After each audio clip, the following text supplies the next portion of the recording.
Hey everyone, Nick Nielsen here. Welcome back to season 2 of JUCO Jam. With me, as always, is the great one, the JUCO advocate himself, Brandon Goebel. Brandon, how excited are you to be back? JUCO Super excited. Oh my gosh. It's Jam. JUCO Jam. That means the season started. That means we watched basketball all weekend. It was awesome and exhausting, by the way. Because I know you watched all the film. all the games. All the live games, with the multiple screens going and trying to remember the passwords for everybody's thing to watch their film, and texting other people being like, can you send me a password so that I can watch this right now? Password, please. Password, please. Thank you. Yeah, it was awesome. Let's jump right into it. Let's get into the rewind. So the season kicked off Wednesday, November 1st. First game, let's talk about Ranger versus Odessa. Odessa wins 71-62. Odessa looks really good. Brandon Macklin with 21 points. Daryl Houston with 17 against a pretty good Ranger team. Yeah, how about we get to kick off the season with this great classic down there with the Chaps, and Odessa comes out and starts scoring a bunch of points for 3 games, which is new.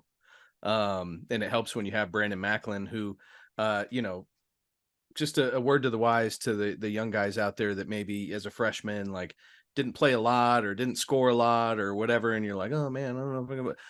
Brandon Macklin, played last year, but he was a small role guy, and now he's out here just dominating. He waited for his time and he just exploded onto the scene right away against a very good Ranger team, with Coach Verhulst there. So, but super different to see, Coach Bucket out there just racking up the scores. So I don't know how you beat Odessa now. Same defense, more points. Yeah, pretty much. I mean, they look like a monster. And at the same tournament, game 2, Dodge City versus Howard. Howard wins 66-59 over Dodge City. 4 Howard players score in double figures, a very balanced team. Kashim Grady led the way in that game with 14 points, but Coach Cooper has a really impressive looking team at Howard. Yeah, and we had Howard in the top 25 of the media poll for a reason. They've got quite a number of Division I players. We're going to talk about one of them later on. But Coach Coop does a great job. And again, another situation, where there were some guys last year that whether just didn't play a lot or through injury didn't play a lot, but now are kind of the focal point of the team this year. They waited patiently for their opportunity to come and really took advantage right out of the gate. I think, Howard had a great weekend. And there's no reason to think that they're going to not continue. They're definitely going to be in the mix all season long. And then I think the game of the day was a little nightcap. McCook travels to Garden City, and this was really close game. Garden City pulls away late, 79-73. Noah Boyed, 18-8. Brody Robinson led the way for Garden City, 24 points, 8 assists, 6 rebounds, and King Tut, who has to have the greatest handle on Twitter of all the NJCAA players, Thomas Tutt, 18 and 14. I mean, this was just a fantastic game. Looked like 2 teams who should be in the mix for being in Hutch. Yeah, I mean, it was an awesome game overall. There's a ton of Division I talent between the 2 teams. Noah, arguably, top 2 or 3, if not 1 player in the country in JUCO this year. Has a lot of high major recruitment, going to be signing early. Brian Akonmu had a great game, 13 rebounds for them. He's a freshman, redshirt freshman there, from Paris via Myers-Koff in England. But super cool kid. Was good to see him get out of the gate hot. But Brody Robinson, Thomas Tutt, 2 former Division I players as transfers coming in for Garden City, was just a little too much at the end of the day. Tutt is fun to watch. Tutt is everywhere. He's long, he's rangy, he's tough, he's athletic, gets a lot of things done. And then Brody Robinson is just exactly what you want in a point guard. He just gets things done, finds space, creates shots for other people. He's lightning fast. Yeah, he's going to be a real problem for teams to stay in front of this year because he is just quick and shifty. Yep. A JUCO Allen Iverson. Thursday, staying in Midland. Midland has another tough game. They defeat Dodge City 82-64. 5 Midland players in double figures. I mean, Midland's defense to me Coach Arnold, that's like their staple. Held Dodge City to 12 of 57 from the field, 21%. It's going to be hard to score points against Midland.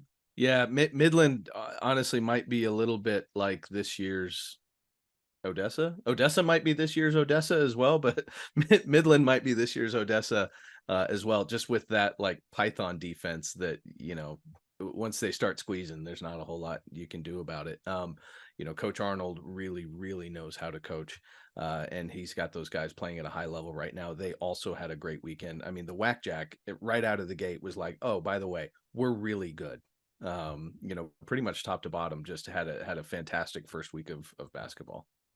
And by the time that you're listening to this episode, Midland and Odessa will have both played 5 games already. 1/6 of their regular season will be complete. Yeah, we got some early games that are starting here pretty soon as we're recording this too. With Midland for sure, I think is the first one up this morning. So it'll be interesting to see. They just kind of keep rolling from that success this weekend. The big upset, Yavapai 87 at CSI 83, and the Fighting Kevon Davises trailed early, 14 threes, huge upset win. I know you were watching that game very closely. What did you see? What did you take away from that one, VG? I mean, it wasn't just down early; it was down like 20. I don't remember exactly what it got out to, but I felt like it was somewhere around 20.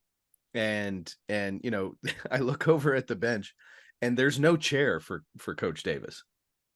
He just doesn't have one. Like, he knows he's not sitting. He doesn't matter what the score is. He's not sitting down. That dude was up working that sideline the entire time, and the shots started falling. You could tell early on the guys were, a little bit blinded by the bright lights and a ton of freshmen on that team.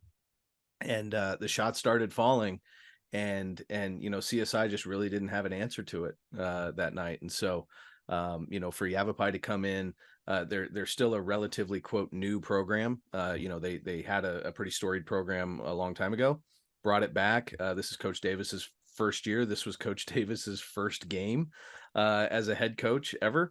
And the wild thing is they go in there, they win 2 out of 3 in the classic there.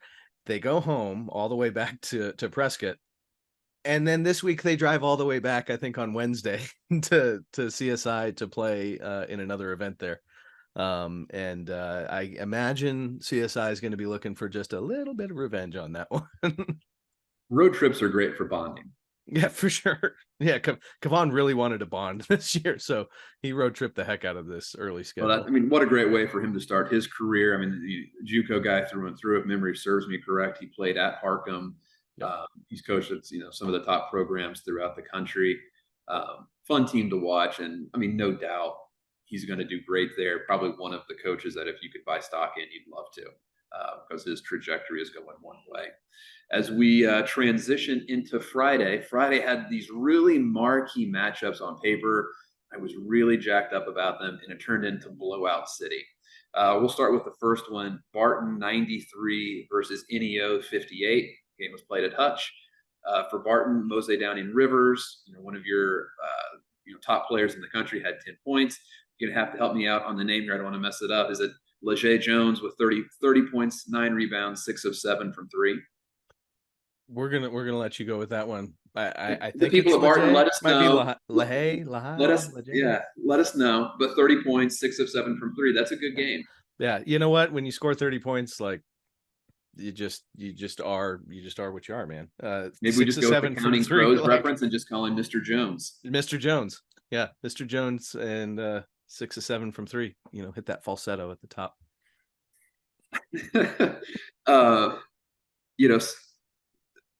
Barton may have been the most impressive team in the country.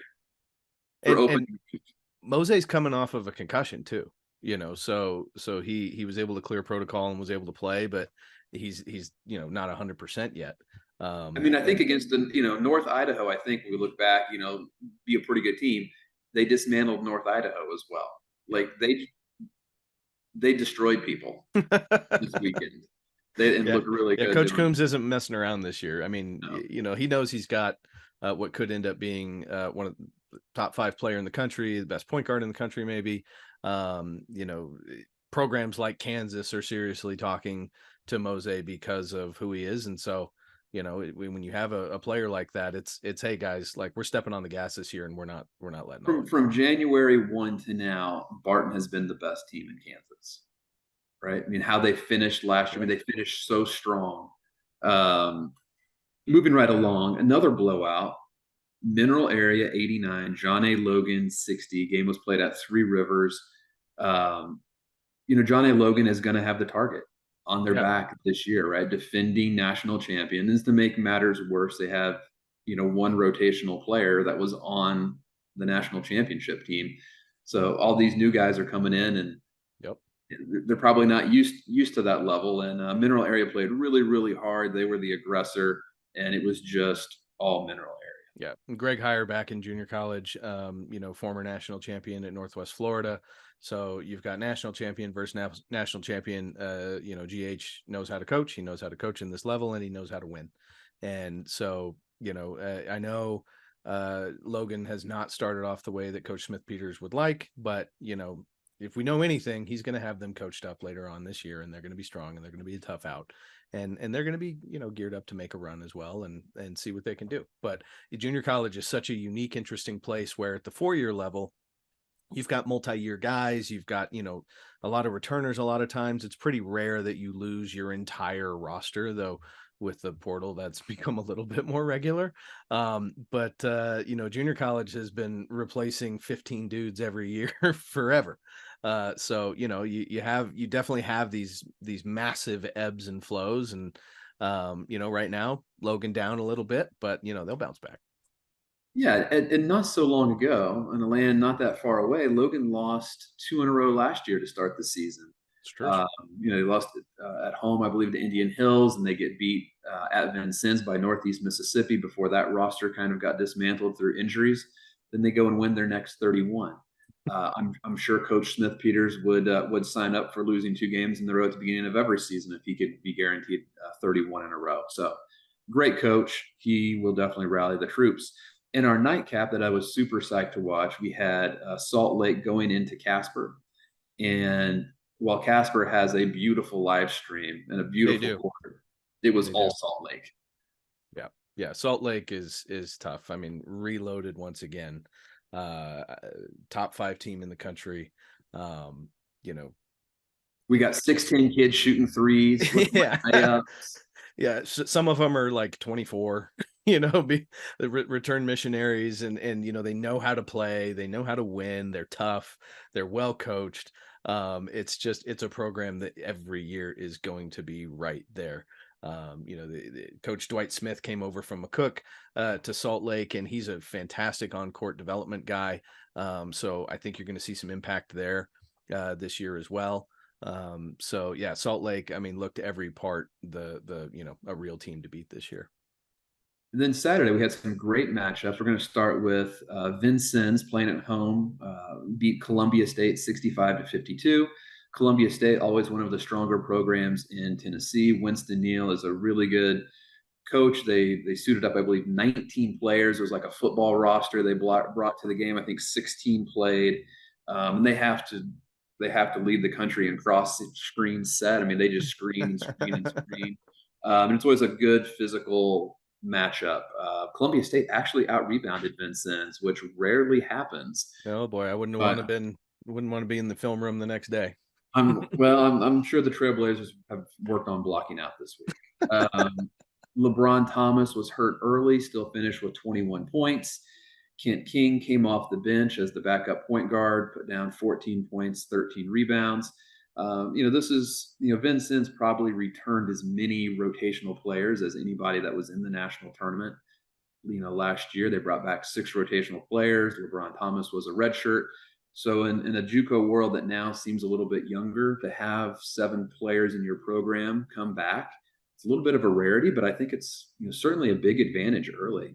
What's interesting about Vincennes too is they do have some freshman talent on there that's still kind of trying to find their way. Wilhelm Boding's going to be a very good player, but it might be January before it really all kind of clicks for him coming over from Sweden. So Vincennes is good now, Vincennes has great returners, but Vincennes has some stuff in the cupboard that is still maturing, and when they're ready, I think it takes some of the that's pressure off too, right? yeah, for From sure. kids adjusting to college, and this level of basketball, JUCO at the highest level, what we're talking about is a huge step up from whatever most of these kids are coming to from straight from high school.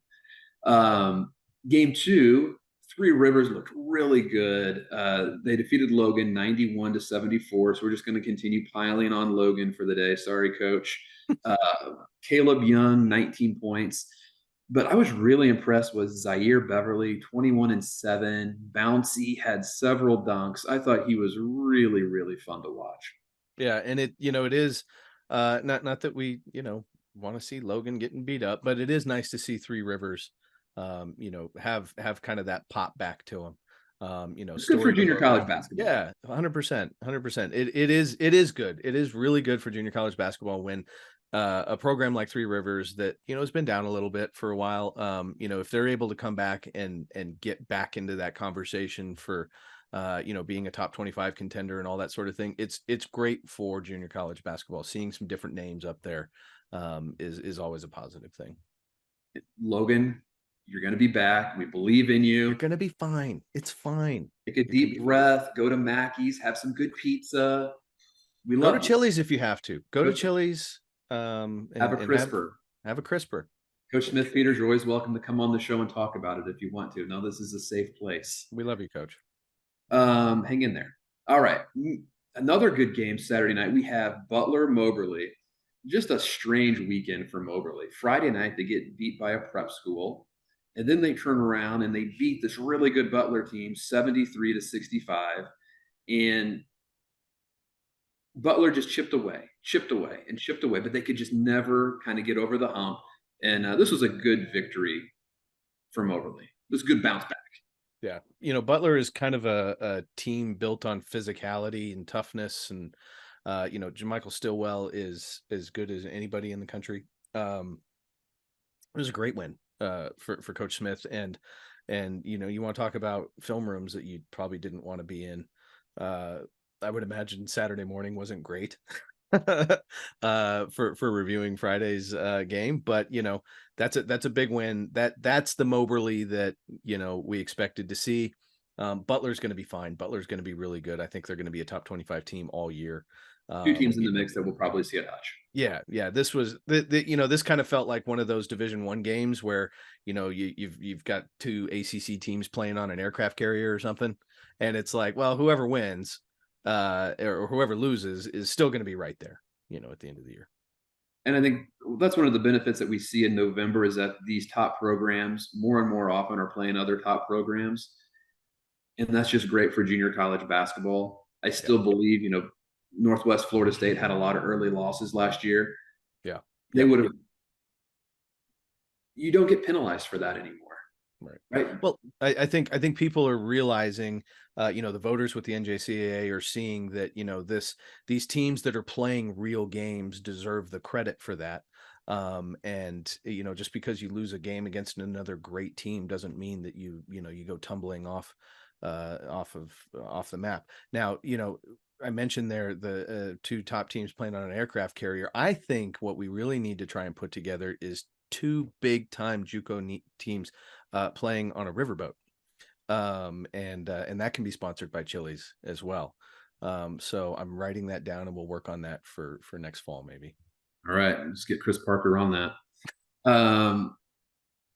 Another blue blood victory. How about Hutch 102 over NEO 84? Hutch, two wins to open up the season. 5 Blue Dragons in double figures. They hit 10 out of 25 from 3. Similar to Three Rivers, junior college basketball is better when Hutch is better. Nice to see them bouncing off, getting off to a quick start this year. Yeah, I mean the way that Hutch plays under Tommy, it's go go go go go. And last year they just never quite found traction. But if they found it this year, because Neo's a tough squad. I know they've had a tough start to the season, but that zone is tricky. They've got some really really good players in Masai Graham and Belton. And so, this is actually a very, very good win. And I think, if Coach DeSalma comes out of there, um, kind of seeing that this could be who they are this year, like Hutch could be really, really back. And our final game on Saturday night, Lee 74, CSI 71. If Barton wasn't the team of the week, it has to be Lee, right? Going out to CSI, winning all 3 games. We had a fantastic road trip. 3 players in double figures. Davion Laverne with 16, Jorge Moreno with 11 and 13, and CSI was led by Jalen Johnson with 27. But CSI was doing everything in their power to bounce back from an earlier loss, and Lee was just too much. I mean, Lee is a very good basketball team. Yeah. Coach Wade really has Lee ready to go this year. I forget where exactly they started out in the rankings. In the media poll, they were number 17. Probably showed that they're even maybe quite a bit better than that this year. I just thought they were tough. I thought they were deep. They could kind of go to a lot of different places to find scoring. They defended really well.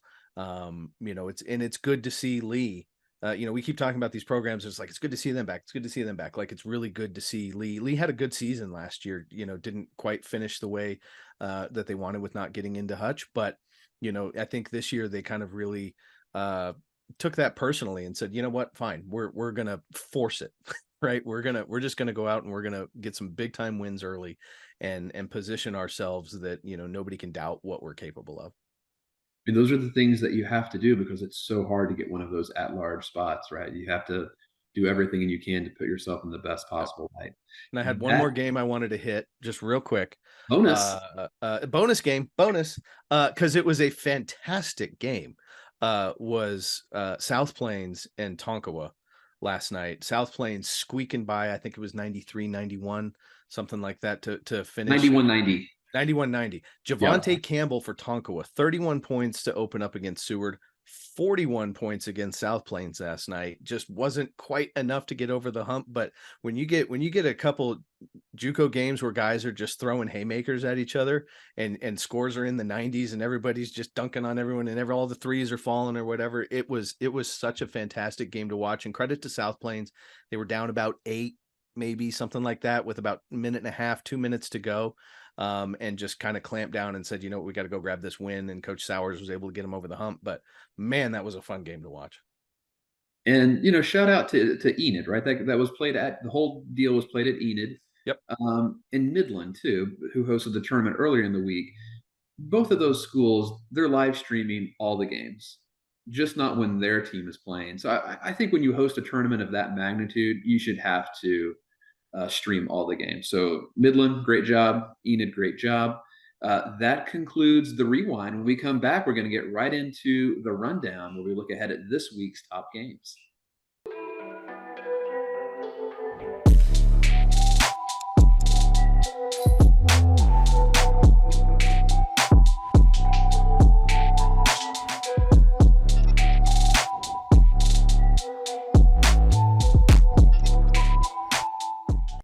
As the second largest intercollegiate athletic association in the country, the NJCAA serves not only a pivotal role in college athletics, but in higher education.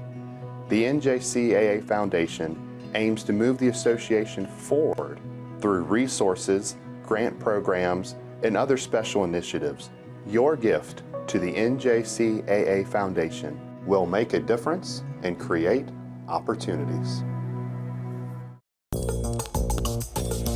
Intensity fuels these champion student athletes to greatness. Zurich Insurance is proud to be the official provider of student athlete insurance for the National Junior College Athletic Association. Throughout the highs, we cheer along to their screams of victory. Throughout the lows, we support them through their tears of defeat. Zurich Insurance, helping student athletes play the sport they love.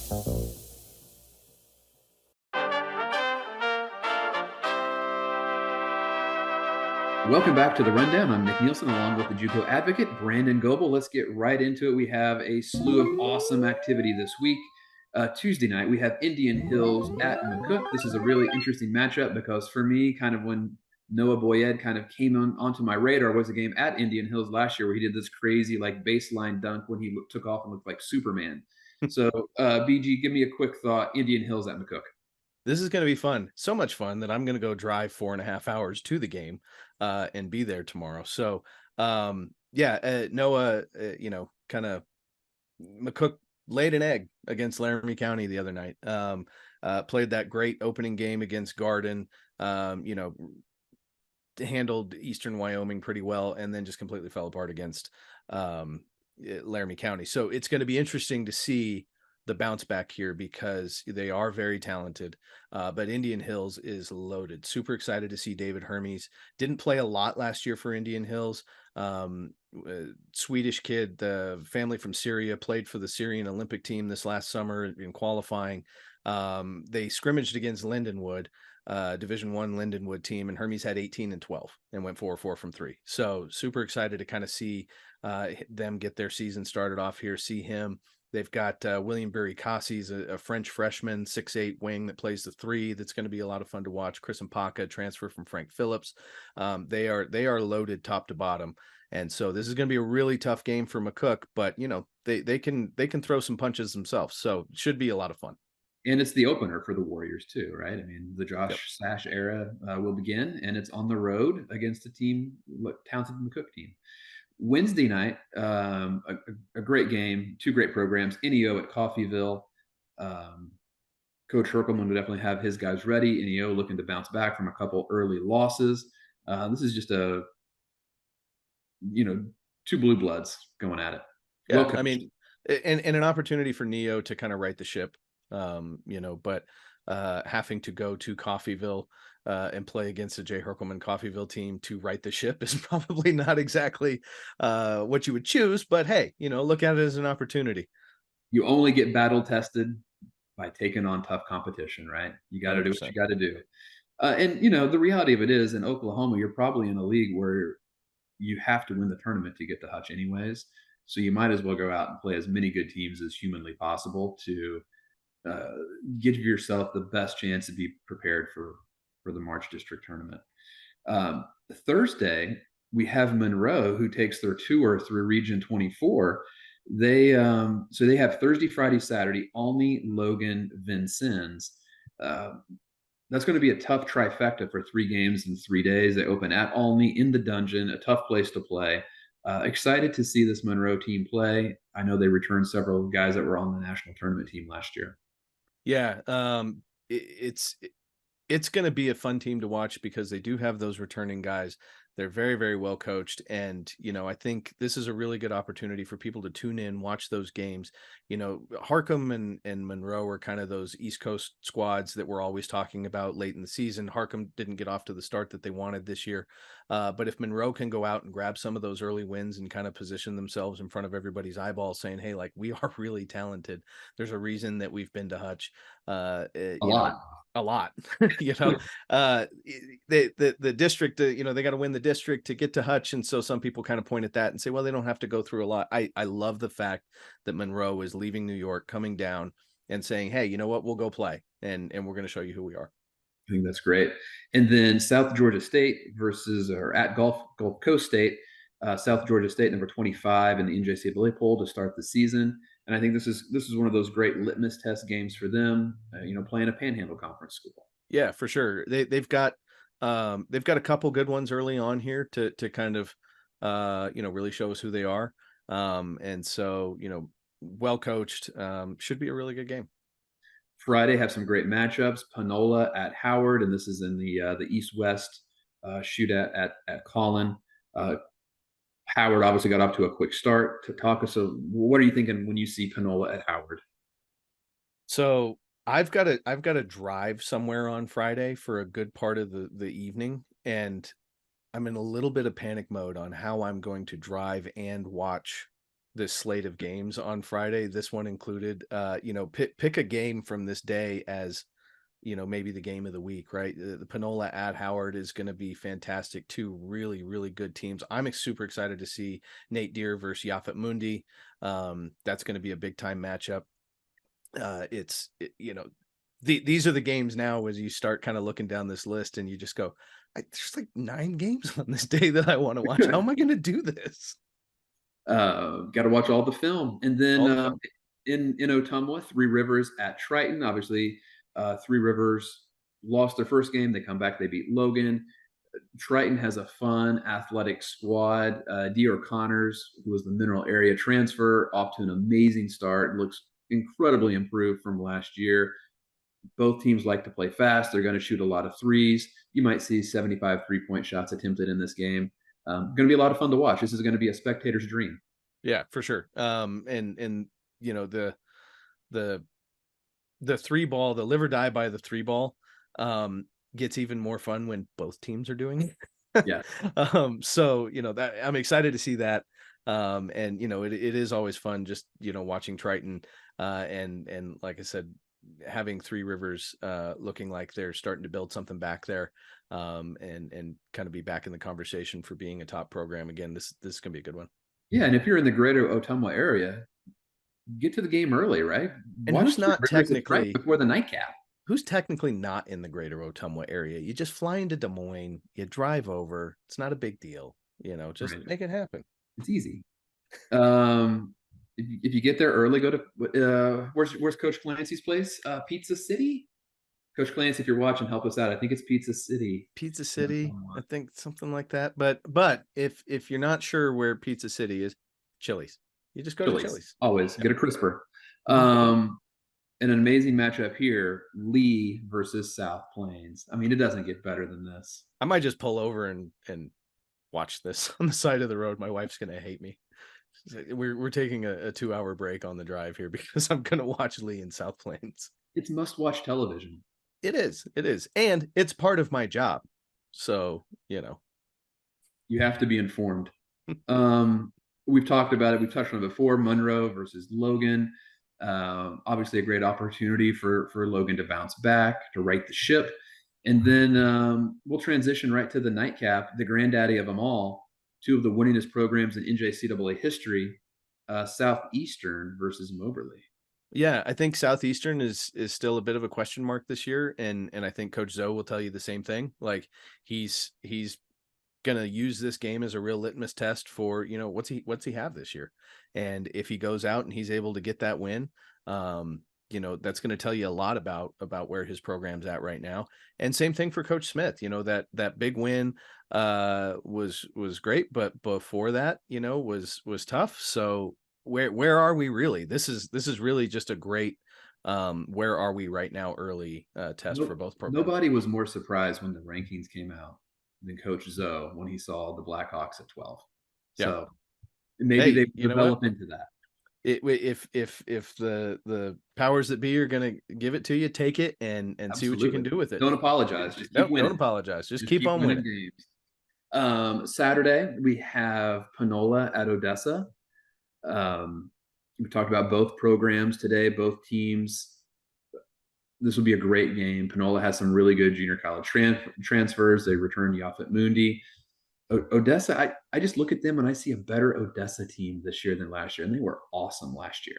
Yeah, and I think where, you know, the real difference here is that Coach Bucket knows he can win games without having to hold the other team to 50 points, right? You know, they can score, and you know, as any really good junior college coach will do, they kind of adapt to what they have every year because it's just, you know, so inconsistent from a roster standpoint. So this year he knows he can score. So you know what? We're just going to crank it up and just go score a bunch on people.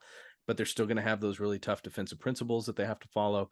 And so, you know, having that ability to put up points and clamp down on defense, like this may be the best Odessa program in quite some time. And he's had some really good ones there. He's been really close to winning it all, and this might be the team that does it. Trinity Valley versus Clarendon. This is another one of those cross matchups. Clarendon really good defensively. What are your thoughts on Trinity Valley versus Clarendon? Anything that specifically jumps out to you there? It's going to be a rock fight. You know, have seen Clarendon quite a bit in person between Wichita and Colorado. Saw Trinity in Wichita. These are just two punchy in the mouth type teams. Like this should be a really, really good game. Salkehatchie at Daytona State. Salkehatchie, you might want to touch on it, just a program that's, you know, was at the top of the top, right? And had that thing rocking and rolling under Jake Williams. Program went away. It's back. Daytona State, maybe this year's darling in the country. I mean, I've had people tell me they think that they're the best team in Florida. I don't know, maybe we can ask Coach Schulman about that. But Daytona State, very gifted offensively. They're going to score a lot, do it efficiently. Just some quick thoughts. Salkehatchie, Daytona. Yeah, love what Coach Matt Lynch is doing at Salkehatchie. That is a tough place to be. The resources and things like that are not on the same level as those Florida Panhandle programs and everything like that. But they do well with what they have available to them, and you just got to play hard and you got to coach them up. And Coach Matt Lynch has done a great job there. Josue Gurion German is one of my favorite players in the country at Daytona. He's going to be very, very good in that game. He's going to be very good this season. So kind of really excited to watch that one as well. Monroe at Vincennes, two of the best coaches to ever do it at the junior college level. I would be shocked if that game's not played at a really high level, even for early to mid-November. I mean, I think that's going to be a really great game. I think it's a super important game for both programs. Vincennes, Vincennes needs those marquee out of region wins, and the same for Monroe, right? I mean, I think it's really critically important for both of those schools. Yeah, that's going to be a game that voters are going to circle, for both of them. And then Snow versus Cochise. That game's going to be played at Thatcher. Both teams in the mix. I think Cochise was honorable mention or receiving votes. Snow was, I know, ranked in the NJCAA poll. I mean, that's a game that people need to pay attention to as well. Yeah, Snow is what Snow is, right?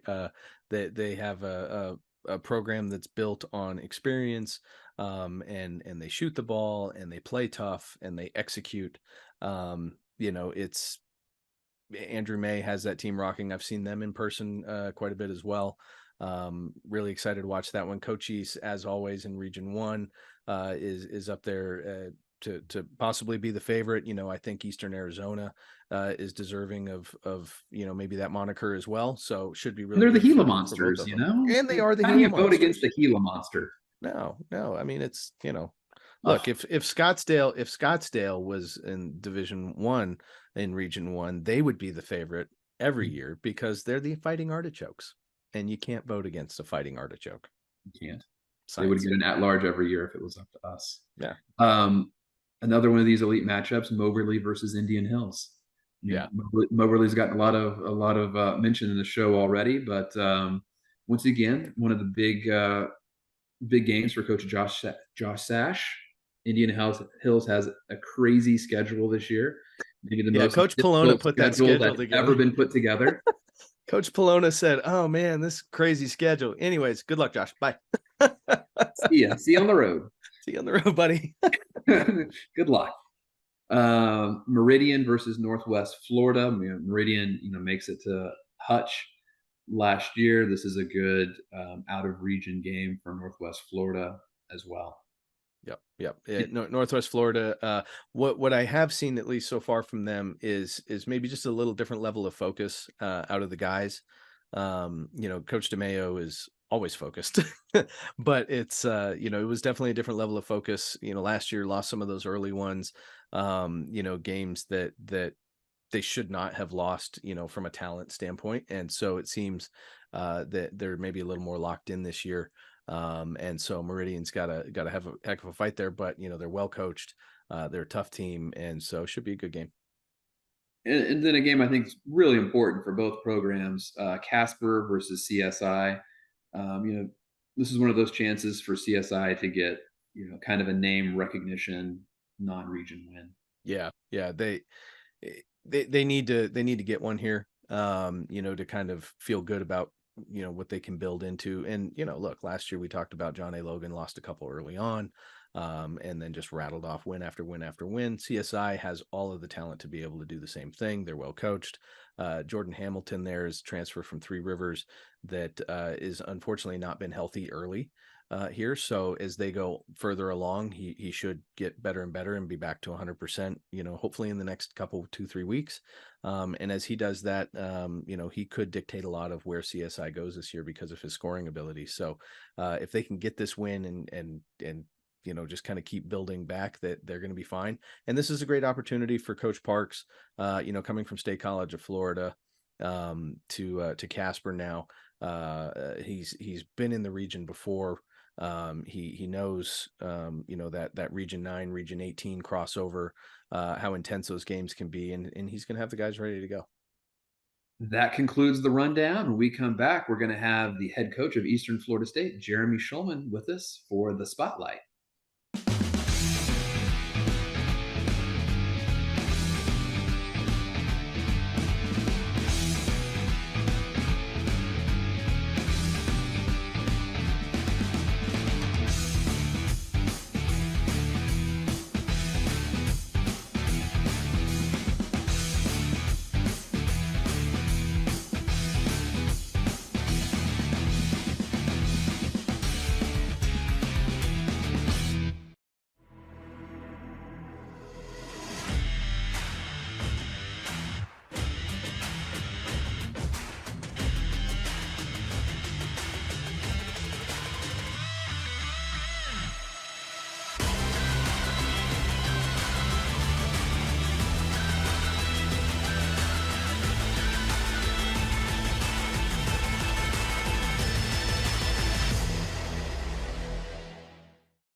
Ladies and gentlemen, welcome back to the Spotlight. With us today is Coach Jeremy Schulman from Eastern Florida State, the Titans.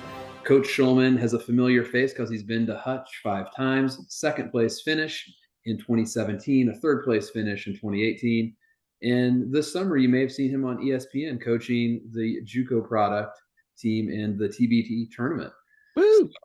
A familiar face. Coach, thanks so much for joining us today. Hey, I appreciate it, guys. We talked a little bit before going on air, and I'm just fired up to be on here. You have a certain glow about you with this team. So the Titans are off to a 3-0 start. You have length, skill, impressive perimeter shooting. Just how excited are you to coach this group? Honestly, I mean, you said it right. I'm head over heels for this group. I'm beyond excited. It's just such a great group of guys. It's a bunch of guys that just love playing for each other. A bunch of guys that want to compete for the same common goal of trying to win some games and win hopefully win a championship or two. It's enjoyable coaching guys that are here to get better, and guys that want to be coached, and guys are here for the right reasons, and it's very refreshing. And regardless of what happens with wins and losses, just coaching them every day and trying to be part of this journey with those guys and trying to improve as not just as a group but also individually is it's very exciting. It definitely gives me a little bit of a glow. Coach Schulman, Sveksmansdrag, Katsoviet. He doesn't know. No. Ask his wife that one. Yes, I practiced that. I knew where you were going with that, but I don't. If it was like minutes, I'd be like, "What time is it? Where's the bathroom? I don't know." Yeah. Hey, so international basketball, fun, right? Kind of a big thing in the NBA now, and it's always been a part of college basketball, but I think it's growing quickly. And so on your team, we kind of figured out, including Puerto Rico, 11 international players, 7 different countries represented.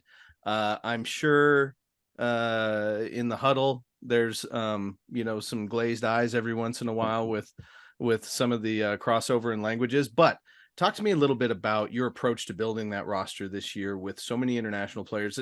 I think this is the most you've had on a team. Kind of what was the thought process there, and where do you kind of see international basketball going and how it's impacting college now? and especially junior college specifically? Well, great question, or multiple questions. And so I coached my first international player back in 12-13, and had a player from Croatia, and actually and a player from Serbia the same year, and obviously really enjoyed coaching those guys. And over the time that I've been here at Eastern Florida, now on my 14th year, we've had a number of international guys, but for whatever reason, I think it's just been fear of failure, which is unfortunately something that, it's always been an issue for me, and, probably some other coaches as well would resonate with that as well. There's been some fear of kind of going all in on going international, and all in on trying to recruit, whatever you say, my type of players, which are, just very coachable players, guys that want to win, guys that care about others more than themselves. And, there's always been a fear of just going all in on that. Can we actually succeed? Can we have the type of, we've set the bar high at times here, and, can we get to where we need to be doing that? And so we've always kind of just, dipped our toe in international recruiting and not really gone all in. And, after this past year, I had a long talk with my wife and then my two mentors, and just said, you know what, I'm just, I think I'd read an article, a Matt Painter article, who's a good friend of mine, and some philosophical changes he made a number of years ago, just going all in on his type of guys, no matter what anyone else says, no matter what recruiting rankings. And so I say, you know what, I'm just going to go all in on my type of guys, whether they're American or international, and especially finding a lot of those type of players that can accept tough coaching internationally. And so I want to go all in on that and see what it would be like, and just really enjoy the journey. And so far, it's been a blast so far. Tell us a little bit, if you would. You shared with me a little story about number 0, and I'm going to mispronounce his name, and I apologize. Is it Andrea?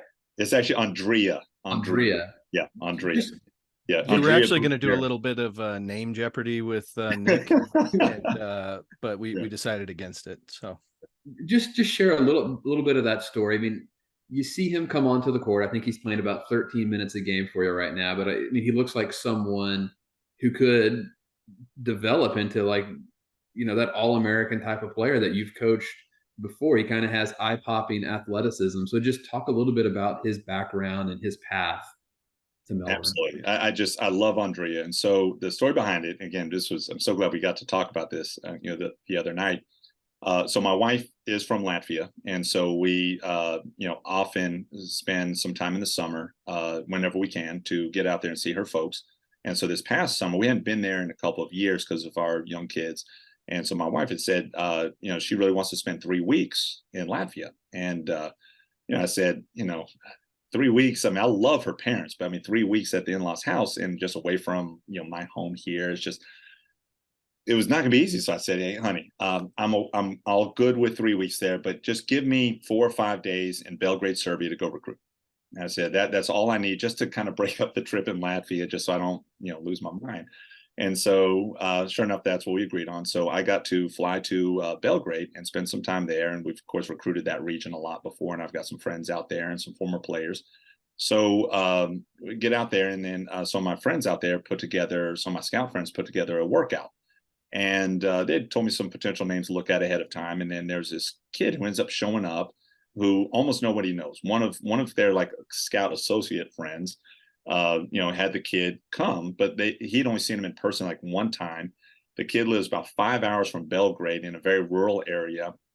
And, he's kind of an unknown out there. And, from, early in the workout, I mean, he was just absolutely fantastic. It was Andrea. He was just absolutely fantastic. And his just motor just jumped off the page. Obviously, he's an exceptional athlete as well, but he just played so hard. And then, start talking to the kid a little bit. And then I find out, he's only been playing basketball for 2 years. And he grew up playing soccer and chess. His dad is a chess master out there in Serbia. And just picked up basketball, at the age of 15. He was actually only 17 when I was watching him as a graduating high school senior. And over the summer turned 18. So he's very young, only been playing basketball 2 years. And this kid woke up at 4 a.m. Transportation is not quite as easy, out there and getting across the state. Across the country. And he woke up at like 4 a.m. to, drive all the way to Belgrade with his mom and dad, who don't speak a word of English. and they have the workout and then get done with the workout and just drive 5 hours back. And so I got to meet his parents. I just loved his parents. His parents are just absolutely incredible, even though I didn't understand what they were saying and they didn't understand what I was saying, but via Andrea translating. And so, I just told Andrea right then, we offered him a scholarship on the spot, and just said, I mean, we just absolutely got to have him, and recruited him, once I got back to the States, and he ends up signing. And, to your point, I think he's going to, with his development from being a kid who's only been playing for a couple of years now, 2.5 years, I think he's going to have a very good year for us this year. I think next year as a sophomore, I think he's got a chance to be an All-American and a high major player. His motor, his toughness, his athleticism, his character. He's still got a lot to learn, because he's still new to the game. But I'm a little partial, towards how my excitement for him, because we got to see him in person. It's not just a scout sending you a video from overseas and you're just recruiting that way, but he's a kid that we saw in person, or I saw in person, and it's pretty cool. So thank you for bringing that one up. That's he's definitely a success story. Well, I look forward to about in 6 or 7 years, maybe it's a Netflix movie. Hopefully this thing trends in the right direction, which I think it could. And it's an amazing story. You have so many of those of kids you've helped and you've met over the years. One thing that I love about your teams, you're no stranger to playing tough competition and going on the road, right? You've gone to Vincennes, to Monroe, to Harcum. Even this season, you play a neutral court game with Salt Lake. I think it's always awesome when teams go out of region and play tough games. So what is your mindset on putting together, a tough schedule? Because I know there'd be an easier path to wins than what you generally take. I appreciate it. I don't know if I'm the smartest coach, but I love playing competition. Our players love playing competition. I think again, I'm a process guy through and through, which at times is very hard in a result-based business, but I think it's right process to play a tough schedule. And obviously, we're playing Salt Lake, we're playing Gulf Coast, we're going up on the road to play Northwest Florida and Tallahassee in their classic as well. And now, as you know, we're now in the Citrus Conference, which has a 16-game conference schedule, and our conference is absolutely loaded on the schedule. And so a lot of teams, with a 16-game schedule like that, aren't really wanting to play a whole lot of tough games out of conference. And I don't know. If I could have found a couple more tough games within our budget, I would have even tried to find a couple more. And we were still talking to some teams. I had called John Ball at Harcum like into October once one team dropped from our schedule in October, true story. I'm trying to John Ball about it, and say, any way you can get us more hotels so we can actually come up to Harcum on a certain weekend. And so, we like playing tough games, and we're probably going back out to Utah next year. And then the following year, we'll go back up to Philly and play at Harcum. And I just think there's value. I just think it's the right thing to do. I think it's great for junior college basketball. I think it's great for the people that follow it. It's great for our guys to experience that type of competition, and hopefully it helps prepare us to be the best team that we can be as well. But I just think I think it's definitely I think it's fun. I think whether it's fair or not, when people think about Florida JUCO, they kind of initially think of the Panhandle Conference, and I think they certainly have a marketing advantage historically, right? And you have Northwest Florida, Tallahassee, Chipola, they're just banging their heads each other, 3 times a year. However, we have this newly formed Citrus League, right? And I'm not going to name all the teams, but, kind of the elite teams that we think they are today: Eastern Florida, Florida Southwest, Daytona State, Indian River. 4 elite teams. You're playing each other twice. How do you think this new formation of the Citrus League will kind of reshape nationally the vision of Florida JUCO? Great question also. And first and foremost, I think the Panhandle is a fantastic conference. And I think it's been proven they're a fantastic conference. But since I've been in junior college basketball for 17 years now, 14 years in Florida, I've seen a shift. And the shift has been towards parity within the state. And there's good teams throughout the entire state. But one thing that has held back the rest of the state to an extent is, sorry, I think someone's, sorry about that if that showed up on there, but probably someone from Latvia or Serbia trying to say, how do I get my son? It is. So even funny, it is someone from Latvia. Absolutely. It is my mother-in-law trying to call my daughter on her iPad, but it unfortunately does show up sometimes on here as well. Hey, Mila. So hopefully it won't keep calling, but No, so the Panhandle is an absolutely great conference, but there's so much unbelievable talent throughout the state. But the issue that we've had is by having multiple conferences. For the longest time, it was the Southern Conference, the Mid-Florida Conference, and the Sun Coast. And then because of a couple teams with financial issues dropping out, it became the Central Conference and the Southern Conference. But there was just never this accumulation of talent, never accumulation of branding. I mean, us alone, we've been in like 5 different conferences just since I've been here at Eastern Florida. So like the branding is very difficult at that point. But now with the Citrus Conference, I mean, there's so many good teams, but just the 4 you mentioned easily could all be top 15 teams in the country. I mean, Indian River has a returning first team All-American and the returning region player of the year. Daytona was, in my mind, the second best team in the entire state last year and was the number 2 seed in our state tournament last year. And unfortunately, because of numerous things, including, how few teams could get to Hutch out of Florida, they did not get the opportunity to go. Florida Southwestern has been number 1 in the country very, very recently. A couple of years ago, they've got an unbelievable amount of wins, and Coach Murphy does an amazing job. So the talent here is amazing. Plus, you just go past that. I mean, Santa Fe won 26 games just a couple of years ago and was a legitimate top 15 team in the country. St. Pete won the entire state tournament just 6-7 years ago and went to Hutch and played very well when they were at Hutch. Polk is always loaded. Miami-Dade with Coach Fernandez, and now Mike Bellato, former Louisville assistant and Arkansas State head coach, as the athletic director. Miami-Dade's just another big-time program. Hillsborough with Dominique is doing a phenomenal job. And I mean, it's a really, really, really good league, and it's very deep, and there's no easy games. And I do think now branding it with the Citrus conference and the label, I think that will help the perception nationally. And I mean, we'll see, but I think it's an unbelievable league. Between the Western Texas League, the Panhandle, and the Citrus, there's not many leagues across the country that can have even 3 teams that potentially top 25 in the country, more or less 4. And I've got a lot of pride in where we're at, but I know it's going to be a gauntlet when that season starts. Absolutely. Well, Coach, I know you've watched the show before, so maybe this final question isn't that big of a surprise to you, but it is the most important question in the entire thing. It's really kind of what the entire show focuses around.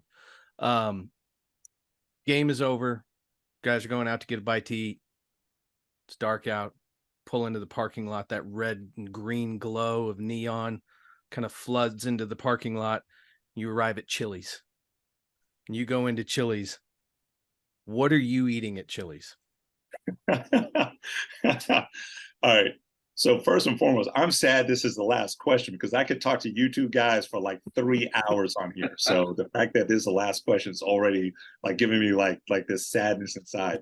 At Chili's, so I'm actually plant-based. Me and my whole family are on a plant-based diet, and so that does limit a little bit of what we get in there. But I usually do one of the pastas there without meat, and they also have a bean burger there, which is very good. But definitely some very good food there. So I think the blackberry iced tea is plant-based. I think that goes well with everything. Absolutely. Absolutely. How hard is being plant-based as a coach on the road as much as you are? That has to be a challenge. You know what? I'll be completely honest. I think it's so easy now. It used to be, and I've only been plant-based for about 5 years now, but I do imagine about 10 years ago it being very difficult. Now, everywhere you go has plant-based options. Everywhere except for Zaxby's and Chick-fil-A. As long as I'm not going to Zaxby's and Chick-fil-A, everything has plant-based options. People are used to having substitutions, even if they don't have a perfect option out there. So honest to goodness, I think it's really easy now. But so this could be your first year going to Hutch plant-based. Is that correct? Yes, which is very exciting, by the way, but also it makes me sad that it's been that long since we've been to Hutch. So hopefully we can find a way through this gauntlet that is Florida and still find a way to Hutch, because I miss it. Let the people of Hutch reach out to you. Let's get Coach Schulman some options so we can be thinking ahead of time what his plant-based options are for Hutch. I'll get on the phone with the Polo Lounge, make sure that we've got the plant-based menu ready for the late night I coach love it. rendezvous. And I want to see my friends at Lincoln Elementary again. We always go there and see the kids at Lincoln Elementary, and I still get emails from the teachers and from some of the parents at Lincoln Elementary, like, when y'all coming back? When y'all coming back? Like, hopefully soon. Hopefully soon. Shout out to Lincoln Elementary, and hopefully we'll get out there. Hopefully we'll be playing there in March. Awesome. Coach Schulman, Coach, we appreciate it. Appreciate you coming on, my friend. Thank you, guys. Appreciate it as always. I'm available anytime. We'll see you soon. All right, that's Coach Jeremy Schulman. Coming up next, we are going to the grind.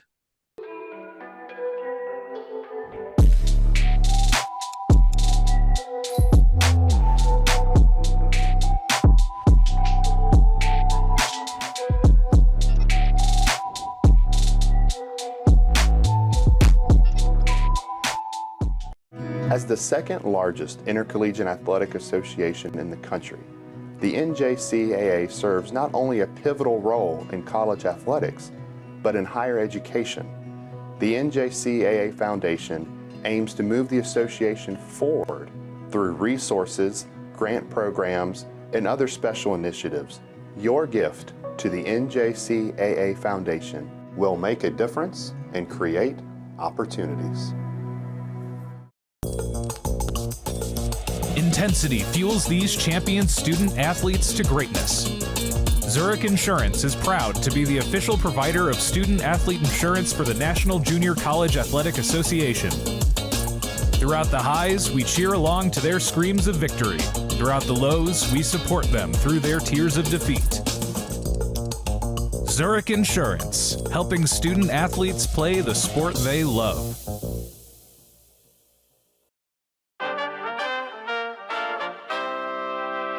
Welcome back to JUCO Jam. I'm Nick Nielsen with Brandon Goebel.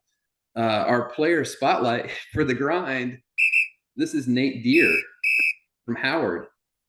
Talk about Nate Deer. Is that Nate Deer, players. or is that a deer named Nate? This is a deer. This is a deer named Nate, but we're actually going to talk about Nate Deer, a 6'9" sophomore from Adelaide, Australia, who I know that you have referred to him as the straw that stirs the drink at Howard. What do you see from Mr. Deer? Nate is such a great story because, he came over here from Australia, was playing in that NBL league down there, and shows up and right away got hurt. Had a foot thing that really just kind of bothered him the entire season as a freshman. And really it was kind of, he was so amped up. He'd passed on a couple other things to take the junior college route. He had pro opportunities. He had some Division II scholarships. He had some low major D1s that were talking to him. And he said, you know what, I really want to go try this junior college thing. And it just didn't work right out of the gate. A bit of a false start. And it would have been very easy for him to say, to heck with this. I'm just going to go sign a pro contract. I'm 6'9". I'm 250 pounds of man muscle. Like I can go make money playing this game. And instead he came back. He trusted in Coach Coop. And now Nate is, one of the most sought after big men in the country. He's already taken some visits.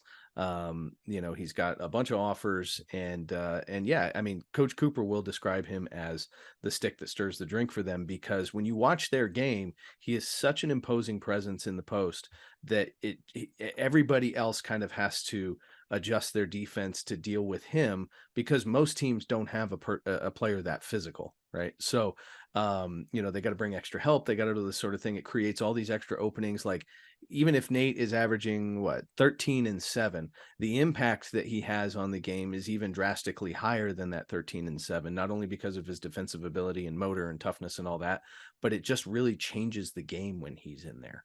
And so, super happy for him that he's getting off to a great start this season, that his recruiting has really taken off. He's a phenomenal kid. He's a high academic kid. He's really somebody that we think about when we talk about junior college providing opportunities to players, and somebody really just taking advantage of that and doing so with class and character and toughness and all that. I love it. Now we're going to transition to the show. This is where we're going to talk about a former NJCAA player who has gone on to have some success at the next level. So today we're going to feature Craig Porter. Craig was on the 2019 Vincennes National Championship team. and he transitioned after his second season at Vincennes was the COVID year. So maybe he had a chance to defend his national title that he didn't get a chance to the great, what if year, Vincennes, Logan, or whoever. Transitioned to Wichita State, had a great career at Wichita State, signs a two-way contract this summer with the Cavs, has a great summer league, and he's playing. Like he had 11 points against the Knicks. He's had a couple of games where he's played double-digit minutes. I watched him like defend Jalen Brunson, which was, that's a pretty tough dude to defend. Held his own as best as someone can hold their own against Craig. So I'm really excited to see a junior college kid go through the whole system, go onto a Division I school, go to a place where he could play and develop, and then here he is getting a chance to play at the NBA level. Talk about Craig and what you see from him. Yeah, I mean, even as a national champion, even being at a storied program like Vincennes, it wasn't like, everybody in the country was talking about Craig. The programs that weren't recruiting him, that should have been recruiting him, that's a long list, right? It goes to Wichita State, which of course is a great program, but it was just kind of this like, almost like a feeling of like he's doing all of these things, he's accomplishing all this sort of stuff, but there's still just like not a lot of hype around him. And he's not a hype man for himself either, right? He's just kind of a workhorse and gets things done. And so it's just awesome to see him catch on with the Cavs. He's doing well. Hopefully they'll see the value in what he brings and keep him on for the whole season. But he just keeps working and keeps grinding and keeps doing the simple things, and that's the kind of stuff that gets you to stay in the league for a long time. Not everybody in the league is this high flying, flashy, whatever. We always forget that there are about half of those rosters that are just workmen, right? They're just getting things done, the simple things, and they listen. And that's where Craig's at right now. And as he continues to develop his game, he's got a chance to play in the league for a long time. He's got a chance to really kind of climb the ladder of those rotations. And he knows how to win. He's won a national championship. He won a lot of games at Wichita. And so yeah, it's been another super successful JUCO story that I'm excited to see play out. And one thing that's really interesting about Craig, for his size, he's 6'1", and I believe going into his junior high school, he was like 5'5". But he is an incredible shot blocker. Yeah. It's an unbelievable skill that he has. He has this crazy, like, innate sense of where to be and when to be there, but he can rebound and block shots for a guy his size. That's just uncanny. And do what you got to do to catch the eyes of the league, right? I mean, yeah. And I know Donovan Mitchell speaks glowingly about him. There's been a lot of comments that I've seen Donovan make. And, if you're willing to do the extra effort to play defense at a young age like that, that's really going to catch some people's attention. And I think he's a really hard worker. And so certainly wish Craig the best. We're going to go to our closing thoughts, what we call our sixth man. BG, what do you got? So my sixth man kind of all came together last night. Those of you watching might remember we had a JUCO-centric TBT team, the JUCO product TBT team this last summer, and our point guard on that team was Bijan Johnson, who played for a hot minute in junior college at New Mexico Military before deciding to go on and play pro down in Australia. And so Bijan ended up signing a contract this year in the BAL, which for those that don't know is the Basketball Africa League, which is run by the NBA. And it's a domestic league on the continent of Africa. And so he was playing for Bangui Sporting Club. And the way that the BAL works is that this is what's called the road to the BAL. There are a few teams that have guaranteed spots in the finals that'll take place, I believe, in Cairo, Senegal, and Rwanda. But the road to the BAL is all of these teams from all over Africa are playing in different regions and to qualify for a spot in the finals. And Bijan Johnson, averaging 10-7 during the road, leads his team to the victory last night under the phenomenal coach Liz Mills, one of the very few women professional men's head coaches in the entire world. She's awesome. And she had seen Bijan the same time that I actually met him for the first time when we were in Paris. And so it was super cool to watch him get that win. He's such an eccentric, outgoing, just like joy to be around, and like seeing him just so hyped up after the game when Bangui gets the win. And so now they're on to the finals. Awesome. Thanks for sharing that. And then my sixth man is going to be ESPN Plus. You may have recognized that we didn't feature any ESPN Plus games of the week this week because the NJCAA is partnering with ESPN to have the entire national tournament on ESPN Plus this season. We're super excited about that. So that's my sixth man. ESPN Plus will be for the national tournament for the NJCAA this year. And if you've liked JUCO Jam, it would mean a lot to us if you would consider sharing it with some of your other JUCO fanatic friends. We'd love to get the message out there, help more people watch JUCO Jam Season 2. Brandon, excited to talk JUCO with you for another year. Thank you. Yes, sir. We'll see you soon, buddy. Take care.